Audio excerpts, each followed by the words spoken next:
आऊज़ु बिल्लाहि मिनश्शैतानिर्रजीम बिस्मिल्लाहिर्रहमानिर्रहीम अस्सलामु अलैकुम वरहमतुल्लाहि वबरकातुहू।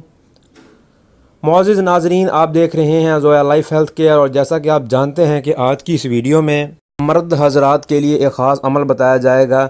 ये उन हज़रात के लिए है जो कि मर्दाना कमज़ोरी का शिकार हैं या फिर उन्हें जो है इस काम में यानी कि सेक्सुअल इंटरकोर्स में कोई ना कोई परेशानी रहती है। तो जो भी परेशानियां हैं इस हवाले से वो ये अमल करें, इंशाअल्लाह ताला अज़ीज़ का वाक़अतन और हकीकतन आपको मुफीद और मनफियत वाले असरार ज़रूर जो है वो ज़ाहिर होंगे।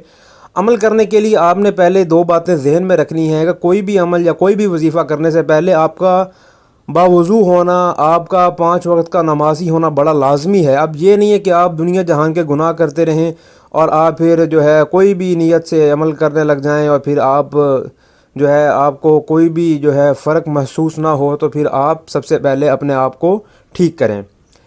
इस अमल में आपने कुछ नहीं करना, ज़्यादा ख़ास नहीं करना। आपने 7 बादाम के दाने लेने हैं। अब ये बादाम के दाने मीठे होने चाहिए। समटाइम्स ऐसे बादाम भी आते हैं जो कि कड़वे होते हैं, तो आपने उन्हें या तो टेस्ट आउट कर लेना है या फिर आपने उस नस्ल के बादाम लेने हैं जिस पर आपको पूरा यकीन हो।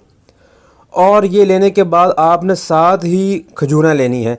अब ये खजूरें लेनी है आपने, इसकी जो ड्राई फॉर्म होती है छुहारा, आपने उससे इज्तनाब करना है, खजूरें ही लेनी हैं। साथ ये इसके अलावा इस अमल में आपको कुछ नहीं चाहिए।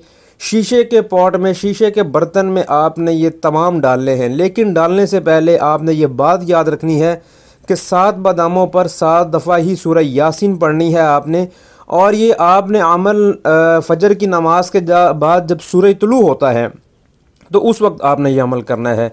सूरज जब तुलू हो रहा होगा तो आपने 7 दफ़ा सूरह यासीन पढ़नी है। अब ये 7 दफ़ा पढ़ने का मतलब ये है कि आपको ज़ोहर जो है वो भी उसकी नमाज भी अंदर ही आ सकती है, क्योंकि ये काफ़ी लंबा सारा एक वजीफ़ा बन जाता है। अगर आप एक दिन ना कर सकें तो आप ये दूसरे दिन 7 दफ़ा सूरह यासीन पढ़ लें, या 3 दिन में, या पूरे हफ्ते में। पूरा हफ्ता भी ठीक है कि एक दिन में एक दफ़ा सूरह यासीन पढ़नी है। लेकिन ये बात याद रखें कि फजर की नमाज के बाद जब सूरज तुलू हो चुका होगा और उसकी रोशनी फैल रही होगी तब आपने ये करना है। और ये एक बार सूरह यासीन पढ़ने के बाद आपने एक गुठली पर और एक ही खजूर पर दम करना है। खजूर की गुठली भी आपने निकाल लेनी है और उसको उस शीशे के बर्तन में आपने डाल देना है।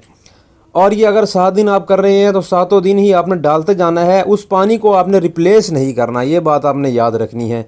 और जब आप ये पूरा मुकम्मल कर चुकेंगे तो आपने फिर उस पानी को पर ही दम करना है।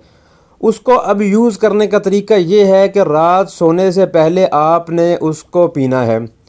अब ये पानी भी आपने 7 दिन ही इस्तेमाल करना है। ये बात आपने जहन में रखनी है कि आप जब भी सूरह यासीन पढ़ेंगे, आपका अमल, आपका मसला, आपकी जो भी आप फ़ायदा लेना चाहते हैं वो आपके जहन में होना चाहिए।